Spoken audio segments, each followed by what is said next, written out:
Oh, you made it. Good. Sorry to make you, like, travel all this way out in the rain. I just, Hey, wait, come inside. I'm being really stupid. There you go. You want a towel or something? You look a little, damp. Yeah, sure, that's fine. I don't mind.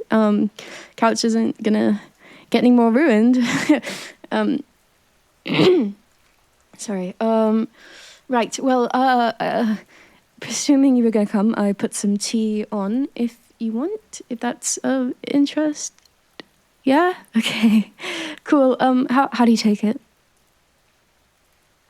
Oh, yeah, fresh out of that. Let me see.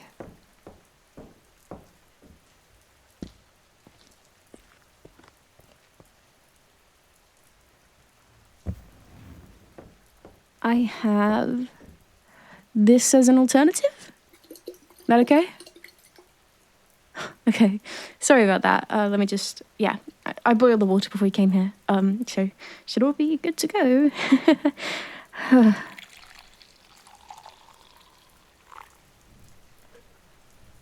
Sorry about this. I'm really nervous. Okay, saying I can tell doesn't make me feel any less nervous. It's my first time. I mean, it's my first time doing a one-on-one with someone like you. Oh no, I didn't mean that in a derogatory way. I just meant, like, you know.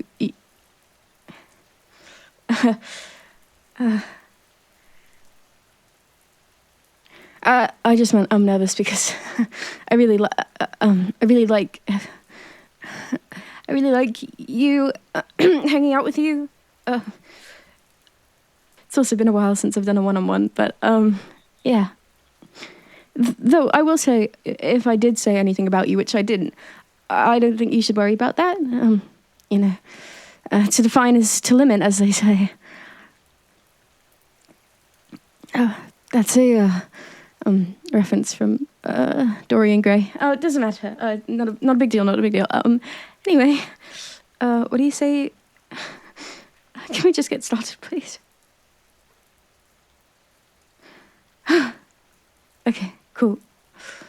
So, I know that you have been, what's that phrase people say? Rising up Aria Solus, and I know you wanted to get together, but you were a little antsy about doing that sort of roleplay in front of like others. So, you know, thank you for, like, finding the time to do this one-on-one with me. I'm very excited. I don't usually get a chance to do, like, good NPC romance scenes, so, you know, I'm very excited. And, you know, with it just being us, it means I can give you my, like, full attention. Not in a weird way, but just in a, yeah, okay, you get it. You got everything you need? I have dice if you need. Okay. All right. Let's see. Having just returned from an unsuccessful mission, you and your party are feeling exhausted, drained beyond belief. And it seems like at this point you're maybe no more closer to your goal than where you were when you first started. There's almost this sense of heaviness when you come back to Farfell. It feels like no matter what you do, there's just this crushing weight of disappointment. But not all is so bleak and distressing. Yeah. In fact, upon your arrival into Farfell, you received a letter from the illustrious Aria Solus. Did I use that word correctly? Sorry, I don't mean to break the immersion. It's just really going to bother me if I, like, use that word incorrectly. it's about the principle of the thing. Hold on. What did I even say? Oh, whatever. Where was I? Ah, yes, okay. Upon your arrival back in Farfell, you received a letter from the illuminating Aria Solus. That word I know the definition of. Sorry, okay. Penned in this beautiful golden ink with this most elegant wax seal on the cover, you see a letter addressed to you. When you open it, you do actually open it, right? Just wanted to make sure. When you open it, there is this kind of deep, floral, musky's not the word, but very intense and almost seductive perfume that's coating the letter. And no, you don't have to roll to remember where it's from, because you actually know this smell quite well. It is the perfume that Aria Solus uses almost daily. By now you would have known that she has this sort of very distinctive smell. In fact, I think you did know that. Did I mention that? I think I did. I don't know. Oh. DM failure. Anyway, doesn't matter. But you get this intoxicating, intense smell coming from the perfume. I mean, coming from the letter. As you read its contents, it doesn't say much. It's still inked in that delicate golden color, much like it was on the outside. Yeah, sure. You can go ahead. Okay. Well, so with a 14, the issue with the insight roll is that she's not actually here for you to read, but I'm just going to say, because you, know her character really well, you can surmise that this sort of, the reason she chose this color was likely to impress you. You've seen her write other letters, and she only really seems to bring out this kind of expensive, almost magical ink when, it's something really important or something she's really dedicated to.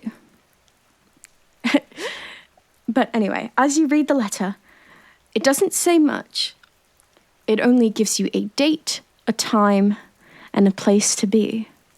And looking further, you see that it's for tomorrow, and it's telling you to meet in the alleyway by the sleeping siren. What are you planning on doing? Good.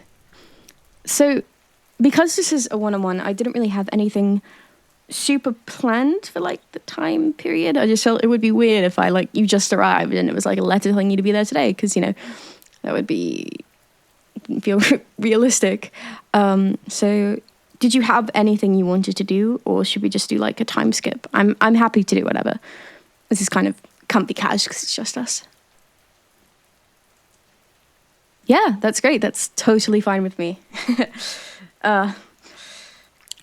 It's said that the strongest warriors are time and patience, and against those opponents, I am incredibly weak. So time skipping is good. That one was War and Peace. Sorry, I like making literature references. I'm sorry. Okay, but we'll just skip ahead. So, the day comes, and as you walk to the aforementioned alley, you feel like things feel more peaceful than normal. Despite this coming off of the back of a pretty intense and horrifying defeat, you have this weird sense of peace with yourself. There are some fireflies meandering about throughout the town. The skies are clear, and because of the low light pollution, you can see the stars almost perfectly. In fact, you likely would have been able to see far more than you would have if it wasn't for those street lamps blocking your view. But you walk, enjoying the change of pace, before you arrive at the alleyway and you see her. There's something about her that just seems more beautiful tonight. She's got on this really elegant velvet cloak, and underneath you can see this really flattering dress on her. It's in her signature color red with some embellishments of gold. And she's got her hood up, but you can see beneath it her long black locks kind of perfectly cascading down her chest. And if you look a little closer, you can even see that she's wearing makeup, which would have been quite difficult to come by, but she's managed to procure it for tonight.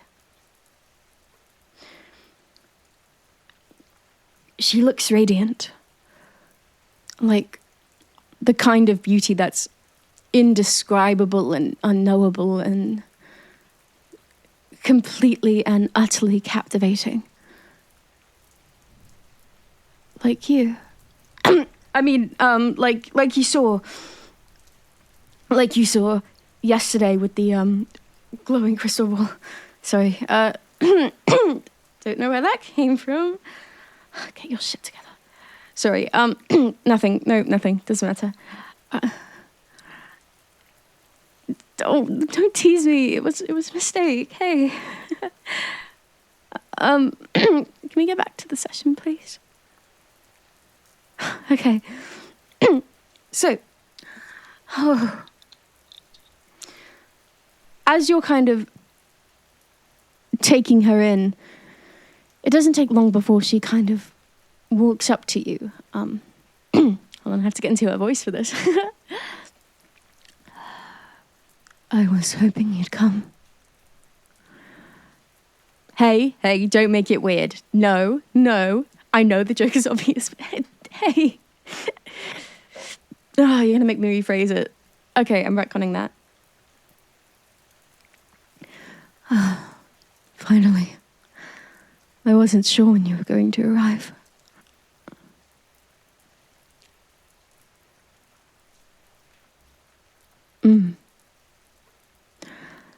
I heard news of your loss. I'm terribly sorry.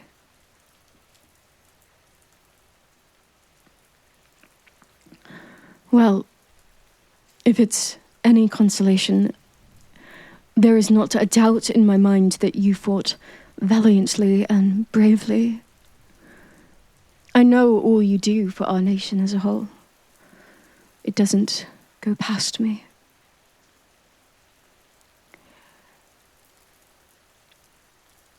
I must confess,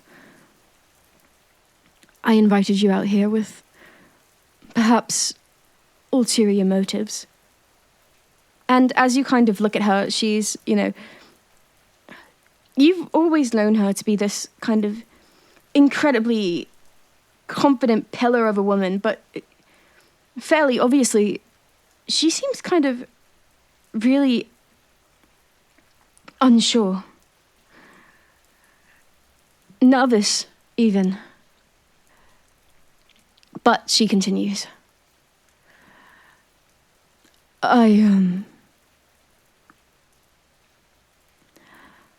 There has been something plaguing my mind.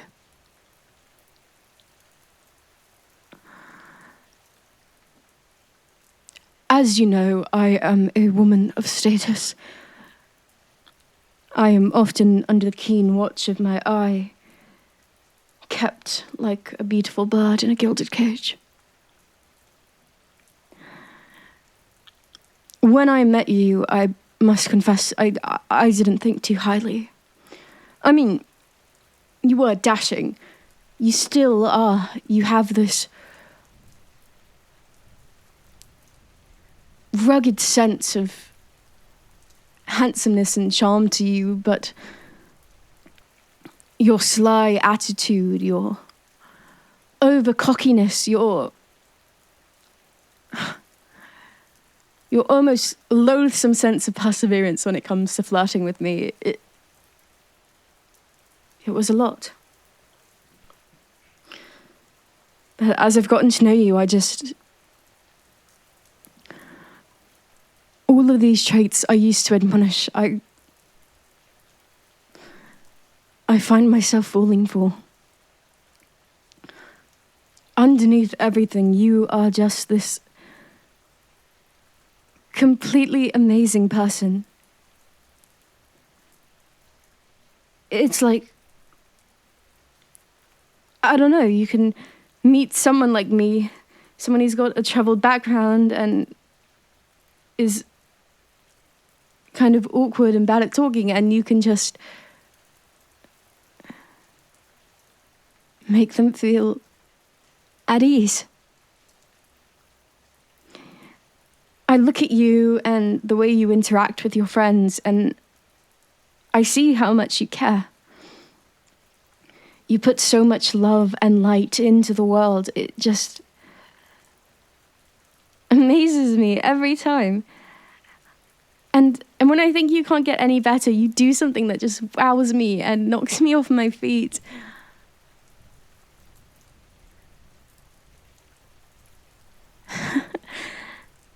And God, I was really hoping I didn't really feel this way. Because in comparison to you, I am nowhere near on your level. I'm clumsy and awkward and dorky, and I have these strange interests that my friends indulge me in. But you've never... Every moment I spend with you feels like a blessing. Like this dream, I can't...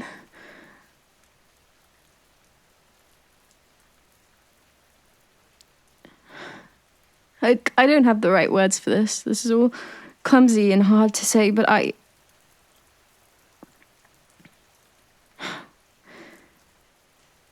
God, I think I'm in love with you, and I've been trying to come to terms with that, and I understand that maybe you don't feel the same, but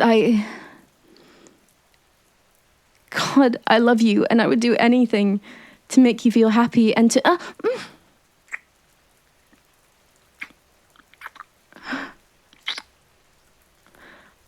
What? Oh, fuck. Oh my God. I'm so sorry. I don't know when I got out of character and I just started rambling about all that stuff. I didn't mean to...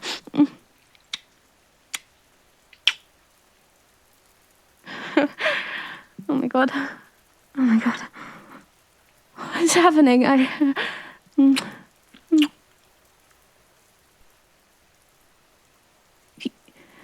Really? But since when have you... But I thought... Weren't you and Marissa... Really? You mean it? You really liked me? I'm so happy I could cry. I really like you too. I really, really, really like you. Oh, but that makes all that stuff I said really embarrassing. Oh, I don't know when I just started rambling. Sometimes I just get too into the scene, I guess, and I Shut up, you dork. It's not cute. Oh, God. I love you. I love you so much.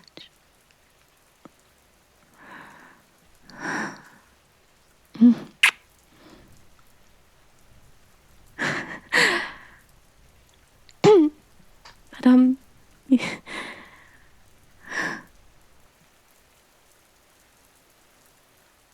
Yeah. You can finish the scene later.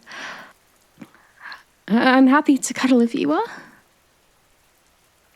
Cool. Okay. I've never done this before, so go easy on me. Thank you for liking me back and for not making fun of me when I made a fool of myself. Thank you.